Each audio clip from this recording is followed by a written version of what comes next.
If you think the 6 companies that control all of media are bad, wait until you learn about the 5 companies that basically control all of book publishing. And I started to look into this after I learned that Ghislaine Maxwell's father, Robert Maxwell, attempted to but ultimately failed to merge with McGraw-Hill. And since I have this book published in 2002, as now we know about this, it really piqued my interest. So the first thing that I saw was Maxwell's company was called Macmillan Inc. So I said, oh, one of the big 5 publishing houses. But that was wrong. Macmillan is a different company privately owned out of Germany. It was started by this family, specifically George, and according to Wikipedia, then you have Penguin Random House, controlled by this private company out of Germany, which at one point was ran by this guy. And according to Wikipedia, anyway, the company did a whole investigation into this, and they say the entire thing is exaggerated. And Wikipedia is not exactly committed to the truth. But everyone always talks about Operation Paperclip. And I'm like,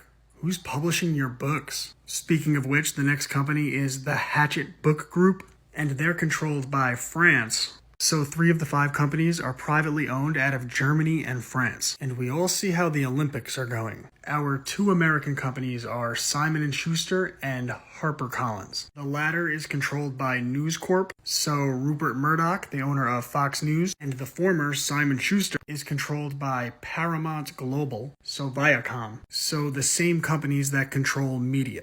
And of course, if you look deeper, they're actually owned by Vanguard and BlackRock. So France, Germany, Rupert Murdoch, and BlackRock control the majority of books printed in America. But the answer, as always, the way we beat these mega corporations is to support good companies. Companies like Castelia House. And okay, this one's out of Europe, but I just really like that they have a moral alternative to Marvel, because parents need good options, and they publish authors that I like. And then of course there's Classical Learner Publishing, which I run, and we publish my books on how information is controlled, our rights, healthy eating, how money and science can corrupt systems, and much more, as well as historical audiobooks as part of the Restoring History project. And I started my own publishing company because I didn't want to be reliant on Amazon, because we have to build our own systems. We can't just complain. But Amazon is a great place for new authors to get started. Authors like my 14-year-old student, K.F. Barrett, who just self-published her 3rd book. And this is the type of thing that every one of us should absolutely support. When your kids read her book and they see what their peer was capable of,